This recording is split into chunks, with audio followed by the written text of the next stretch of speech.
The coroner's court ruled that the 39 people who died in the 2012 Lamma ferry collision were unlawfully killed. Celine Chan has more.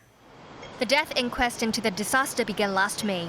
Lots of bereaved families arrived at the West Kowloon Magistrates Court on Wednesday morning. Assistant Director of Marine Chan Si-yin was also present. On October 1st in 2012, Hong Kong Electric arranged for its employees and their relatives to watch the National Day fireworks over the Victoria Harbour, with some of them boarding the Lamma 4 vessel. It was hit by the Hong Kong and Kowloon ferry operator vessel Seasmooth. Without the presence of a watertight door, the Lamma 4 began to tilt and sank shortly, resulting in 39 deaths. Coroner Monica Chow read out all the 39 victims' names in court and said 36 of them lost their lives due to drowning, while the remaining 3 died of multiple injuries.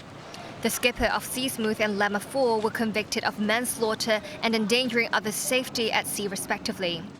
The coroner said the inquest applied the principle of the balance of probabilities, and relevant evidence met the standards for both civil and criminal trials, ruling that the 39 victims were unlawfully killed.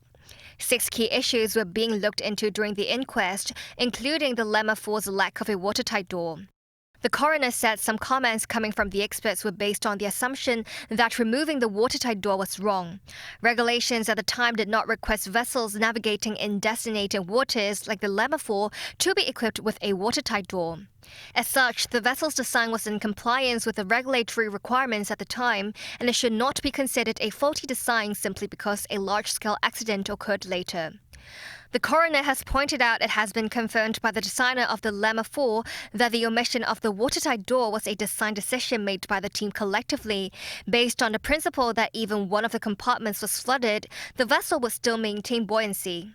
The court also finds the testimony of Choi Lee Shipyard's director Ken Lo credible that the shipyard consciously made the decision not to install a watertight door. The court has reserved 2 days for the announcement of the verdict, and the coroner would continue addressing the remaining 5 issues on Thursday, including the suspicion that the crew was suspected to have worked overtime. Celine Chan, TVB News.